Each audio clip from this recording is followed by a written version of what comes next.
Muy buenas tardes, jóvenes. El día de hoy vamos a estar revisando una pequeña introducción en relación a las leyes de Mendel. Esto es los experimentos que él realizó con flores, la polinización cruzada. A eso se refiere este video.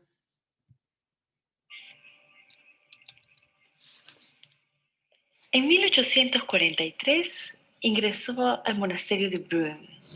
En 1846 se ordenó sacerdote y toda su vida trabajó estudiando cruzamientos e hibridación de plantas, especialmente guisantes, también conocidos como alberjas o arvejas, en la huerta del monasterio.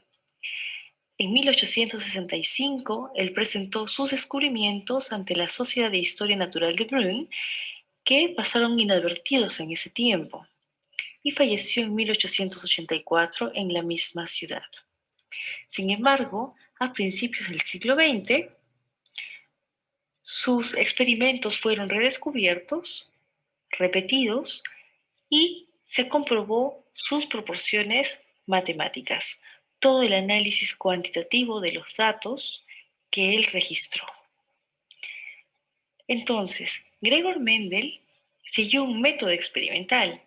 Este método experimental que él siguió básicamente en la planta del guisante consistió en 4 pasos. Primero, seleccionó los caracteres.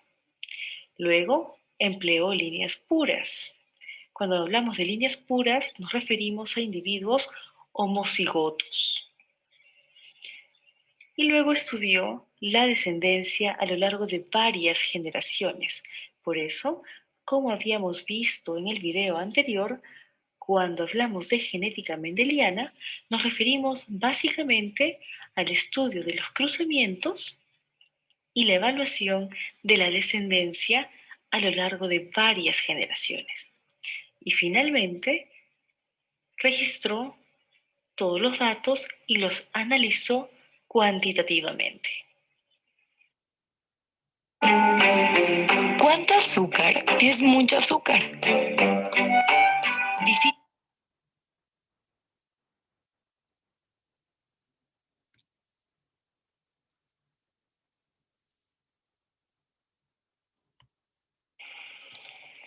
Los caracteres analizados por Mendel en los guisantes fueron 7. El tamaño del tallo, siendo dominante el alto y recesivo el corto. La posición de la flor, siendo dominante la posición axial y recesiva la terminal. El color de la flor, siendo dominante el color púrpura o morado y recesivo el blanco.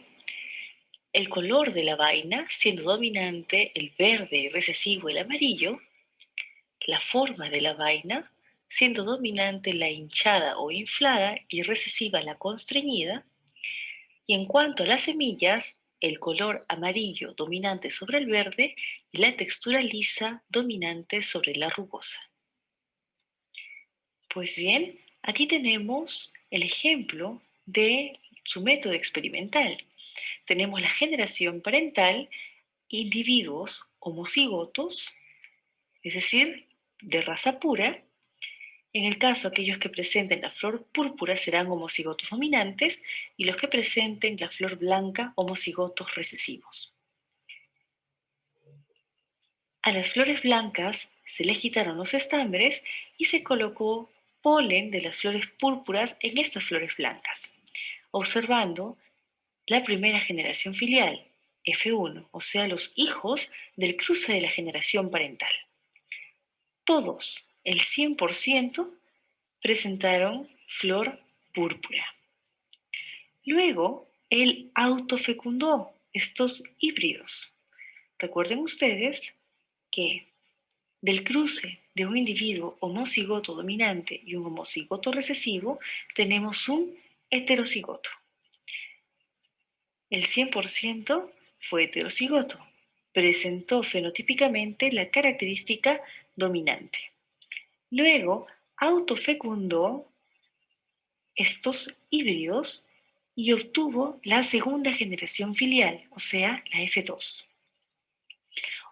Observó que un 75% de las plantas presentaba flor púrpura y un 25% flor blanca.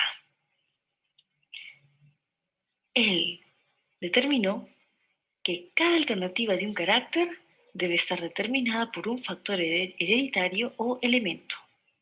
Ahora empecemos a hablar sobre los grupos de experimentos de Mendel. Empecemos con el primero, que fue el cruce de líneas puras para un solo carácter.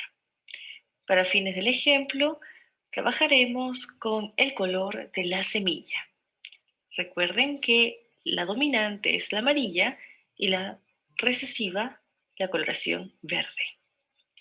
Entonces, ¿qué hizo Mendel? Él cruzó una semilla amarilla con una semilla verde y observó que los hijos, la generación F1, todos presentaban la coloración amarilla.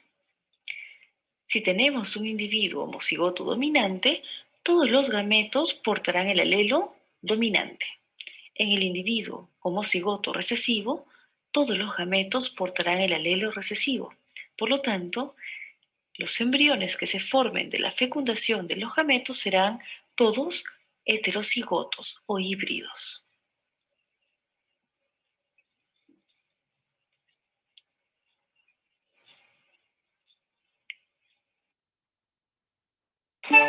Grammarly does more than catch errors.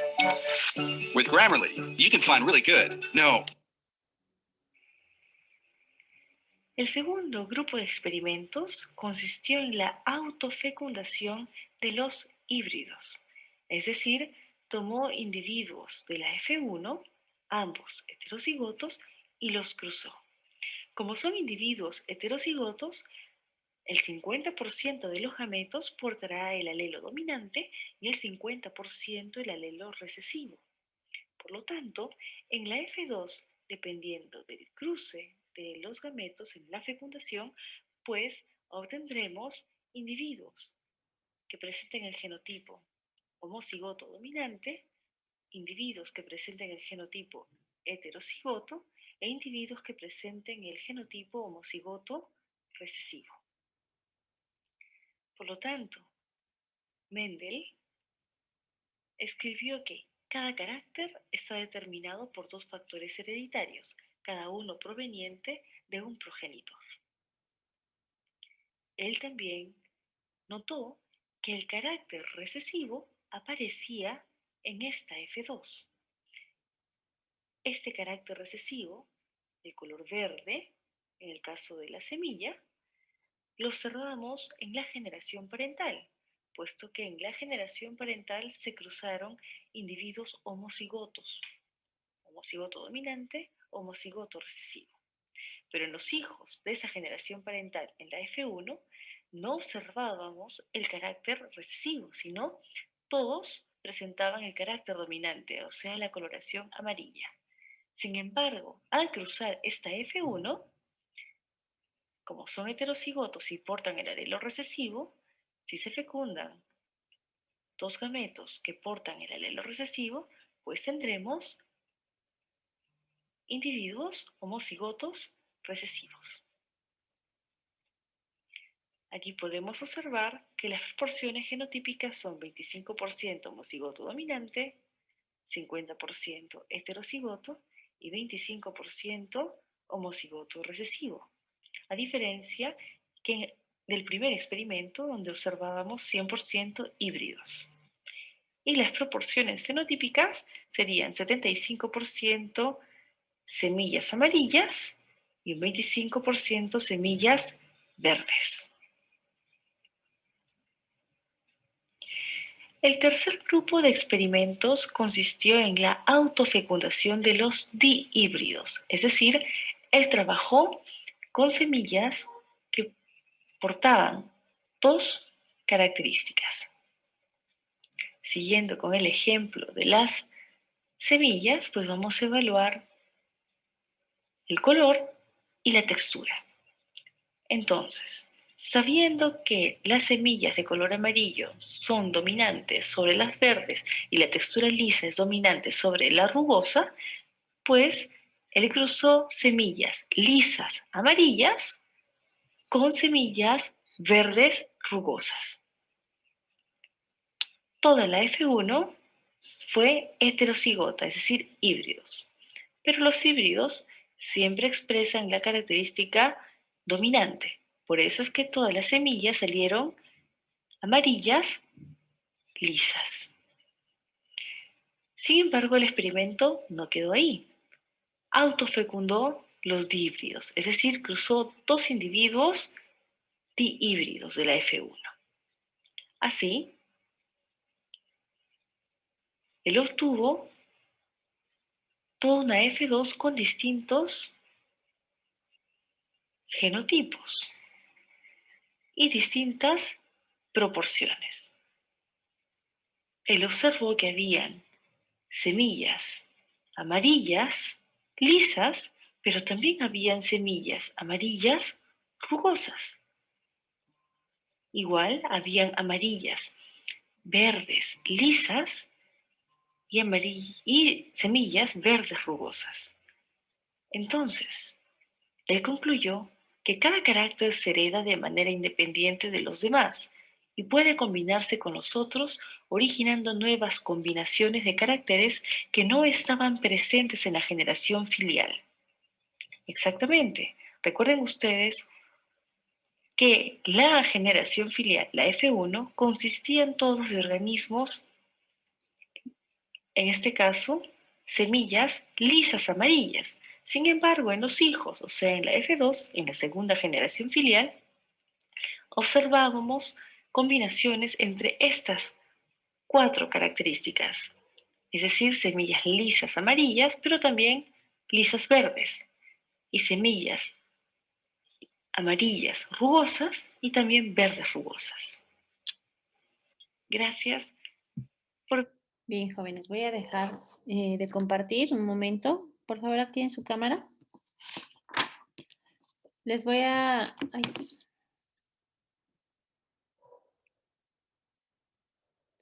Les voy a comentar solamente dos clasificaciones que existen de acuerdo al tamaño y número de los cromosomas.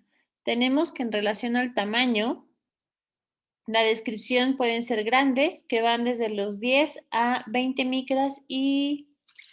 Gracias. Y se suelen encontrar en los anfibios, ortópteros y algunos vegetales, ¿sale? Cuando son cromosomas grandes. En cromosomas de tamaño pequeño suelen ser menores a 5 micras y se encuentran en hongos, algas y la mayoría en especies animales. Eso es en relación a tamaño. En número, cuando es diploide jóvenes, ¿se acuerdan? Ya no me acuerdo. ¿Cuándo es diploide, jóvenes? Acuérdense ahí, contiene cromosomas homólogos, es decir, uno de cada progenitor. Y eso lo vimos en la clase pasada, si se acuerdan, cuando nos presentaron cómo se integran los cromosomas. Si se acuerdan, ¿verdad? Que un brazo era como que el del gen de la mamá y el otro brazo del cromosoma es el gen del papá. ¿Sí se acuerdan más o menos? Bueno, ok. Bien, es decir, uno de cada progenitor con la misma estructura y loci, pero con diversos alelos. Y también tenemos en número, los haploides solo tienen un juego de cromosomas. El ejemplo más común está en las células sexuales humanas. Recuerden ahí, es cuando se pierden. Y al unirse comparten el mismo número ya de cromosomas original, que sería lo de una célula madre. Bien, voy a dejar de grabar, jóvenes.